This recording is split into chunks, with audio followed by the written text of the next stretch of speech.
Assalamualaikum warahmatullahi wabarakatuh. Perkenalkan, nama saya Harizal Pranata, semester 2 Ekonomi Syariah, mata kuliah Filsafat Umum, dosen pengampu Bapak Amiruddin MPDI.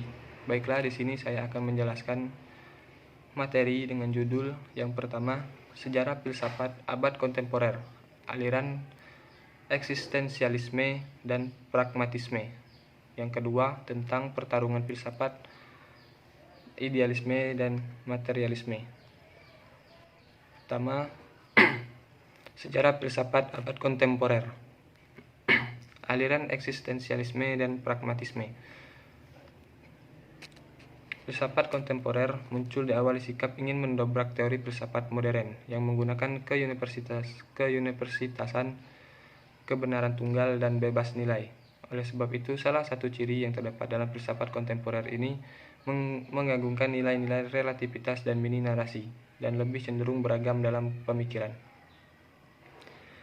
Ciri dari filsafat kontemporer adalah sebagai reaksi dari berkembangnya filsafat modern yang semakin melenceng. Pemikiran kontemporer ini berusaha mengkritik legostrisme filsafat modern yang berusaha menjadikan rasio sebagai instrumen utama.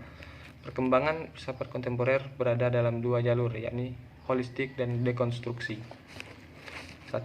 Aliran eksistensialisme adalah aliran filsafat yang memandang segala hal dengan berpangkal pada eksistensi. Eksistensi sendiri merupakan cara berada manusia di dunia, dan cara ini berbeda dengan cara berada makhluk-makhluk lainnya. Benda mati atau hewan tidak sadar akan keberadaannya, tetapi manusia menyadari keberadaannya. Manusia sadar bahwa dirinya sedang bereksistensi. Oleh sebab itu, segala sesuatu berarti selama menyangkut dengan manusia. Dengan kata lain, manusia memberikan arti pada segalanya. Manusia menentukan perbuatannya sendiri. Ia memahami diri sebagai pribadi yang bereksistensi. 2. Aliran pragmatisme. Aliran ini mengajarkan bahwa yang benar ialah apa yang membuktikan dirinya benar dengan perantaraan akibat-akibatnya yang bermanfaat secara praktis. Aliran ini menganggap benar apa yang akibat-akibatnya bermanfaat secara praktis. Jadi, patokan dari pragmatisme adalah bagaimana dapat bermanfaat dalam kehidupan praktis.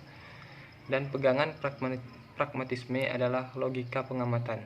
Kebenaran mistis pun dapat diterima, asalkan bisa bermanfaat secara praktis. Misalnya ada penyembuhan alternatif yang menggunakan tenaga magis. Pengalaman pribadi yang benar adalah pengalaman yang bermanfaat secara praktis. Kedua, materi selanjutnya, pertarungan aliran filsafat, idealisme, dan materialisme. Pertama, materialisme merupakan paham filsafat yang meyakini bahwa esensi kenyataan, termasuk esensi manusia, bersifat materi atau fisik.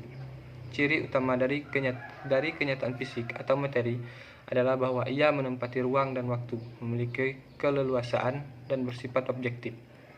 Kaum materialis pada umumnya sangat deterministik. Mereka tidak mengakui adanya kebebasan atau independensi manusia. Seorang materialis sangat yakin bahwa tidak ada gerak atau perilaku yang ditimbulkan oleh dirinya sendiri. Gerak selalu bersifat mekanis, digerakkan oleh kekuatan-kekuatan dari luar atau eksternal. Materialisme dalam melihat manusia, ia hanya melihat apa yang tampak saja, yaitu materinya atau jasmaninya. Materialisme tidak memperdulikan hal lain selain materi, seperti kecerdasan, jiwa, dan lain-lain. Ia beranggapan bahwa materilah yang mempengaruhi kecerdasan, jiwa, dan lain sebagainya. Rohani, spiritual juga tidak menjadi pokok bahasan dalam materialisme. Selain itu, materialisme juga beranggapan bahwa adanya dunia dan manusia karena adanya sebab akibat, sehingga mereka tidak mengakui adanya Tuhan yang intervensi. Kedua, idealisme.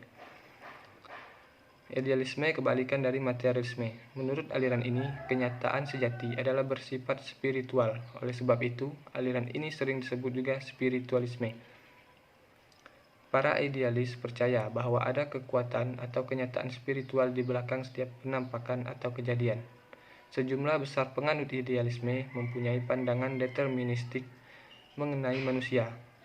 Mereka menyatakan bahwa roh absolut atau Tuhan adalah bebas dan tidak terhingga, tetapi manusia sebagai bagian atau perwujudan dari roh absolut tidak bebas dan berhingga, atau ada batasannya.